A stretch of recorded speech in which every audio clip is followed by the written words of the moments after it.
नमस्कार। रेशमी पाजे आपका अभिवादन करता है। 22 मार्च से जो देश में कोरोना की कहर का सिलसिला शुरू हुआ है वो थमने का नाम नहीं ले रहा है। हमने लॉकडाउन का पहला चरण पूरा कर लिया और दूसरे चरण के आखिरी समय में है और फिर हम लॉकडाउन का तीसरा चरण पूरा करेंगे। ये हमारे खुद के प्रयासों, हमारे प्रधानमंत्री के वैज्ञानिक नजरिए और WHO के गाइडलाइन को फॉलो करने की वजह से बाकी देशों की तुलना में भारत बहुत अच्छी स्थिति में है और पूरे विश्व के लिए एक उदाहरण है। और हमारे जो कोरोना फाइटर्स, डॉक्टर्स, पुलिस प्रशासन, सफाई कर्मी और जो भी समाज सेवी संस्थाएं लगी हुई हैं, पूरा देश उनका शुक्रिया अदा कर रहा है और हम भी उन्हें नमन करते हैं। आज मैं आपसे 2 कविताएं साझा कर रही हूँ। एक कविता हमारे पुलिस प्रशासन के भाई ने लिखी है।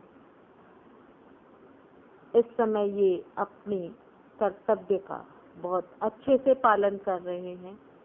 कहीं कहीं गीत के माध्यम से लोगों को अवेयर कर रहे हैं, लॉकडाउन के फायदे बता रहे हैं, समझा रहे हैं और जहाँ किसी को कोई परेशानी हो रही है वहाँ भी ये जा रहे हैं। सही मायने में ये फाइटर्स का काम कर रहे हैं।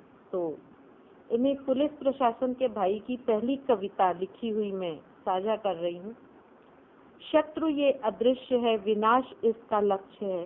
शत्रु ये अदृश्य है, विनाश इसका लक्ष्य है। कर न भूल तू जरा भी ना फिसल, मत निकल मत निकल मत निकल। हिला दिया है विश्व को, रुला दिया है विश्व को, हिला दिया है विश्व को, रुला दिया है विश्व को। फूंक कर बढ़ा कदम, जरा संभल, मत निकल मत निकल मत निकल।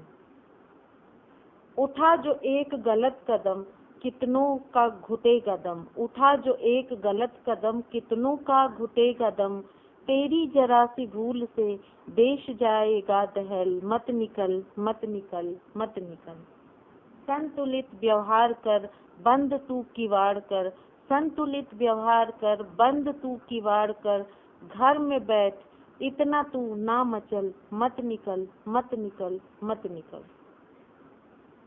ये लॉकडाउन जब शुरू हुआ था उस समय इन्होंने इस कविता को लिखा था और ये कविता बहुत ही बेहतरीन कविता है।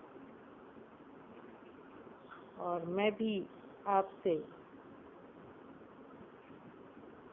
गुजारिश करती हूँ, रिक्वेस्ट करती हूँ कि हमने 2 लॉकडाउन पूरे कर लिए, तीसरे को भी इसी तरह से धैर्य के साथ पूरा करना बहुत जरूरी है। अब दूसरी कविता मैं आपसे शेयर कर रही हूँ जिसके लेखक का, रचयिता का नाम मुझे नहीं पता है, लेकिन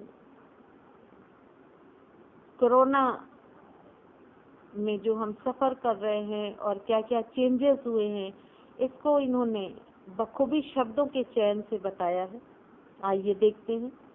तुझे क्या कहूँ, तुझे क्या कहूँ, बीमारी कहूँ कि बहार कहूँ, पीड़ा कहूँ कि त्योहार कहूँ, संतुलन कहूँ कि संघार कहूँ, कहो तुझे क्या कहूँ।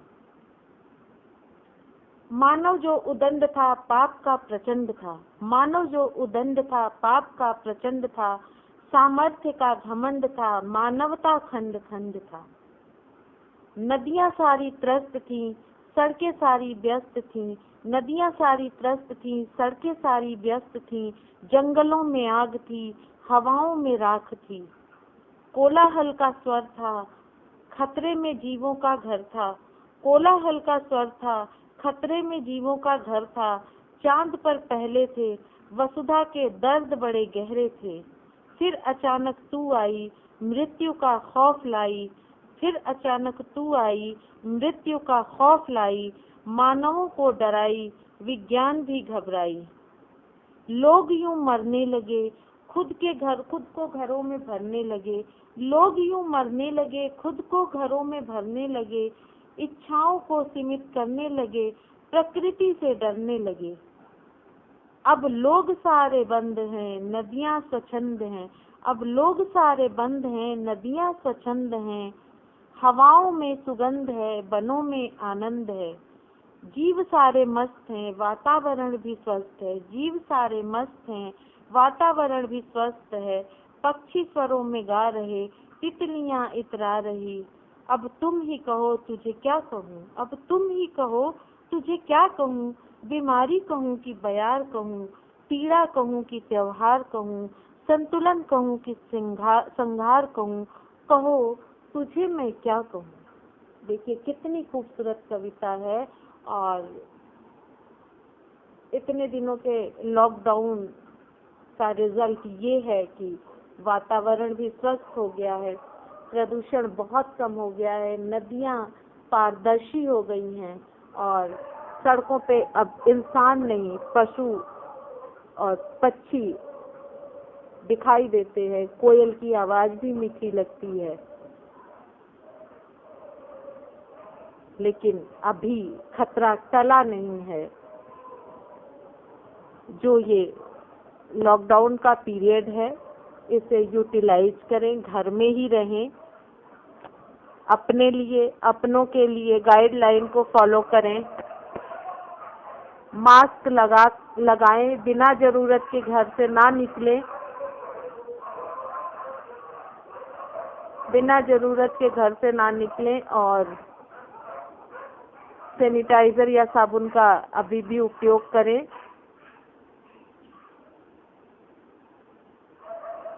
अगर हम अपना भी ख्याल रखें तो इस समस्या से बहुत जल्दी निजात पा सकते हैं और हम अब निजात पाने के चरण में ही हैं। बहुत जल्दी हम इससे बाहर निकलेंगे और फिर से पहले की तरह रूटीन में आ जाएंगे। तो सेफ रहें, सुरक्षित रहें, अपना ख्याल रखें, अपनों का ख्याल रखें। एक बार फिर से मैं अपने कोरोना फाइटर्स को सैल्यूट करती हूँ और लाइक जरूर करें, कमेंट करें, सजेशन दें और सब्सक्राइब करना ना भूलें।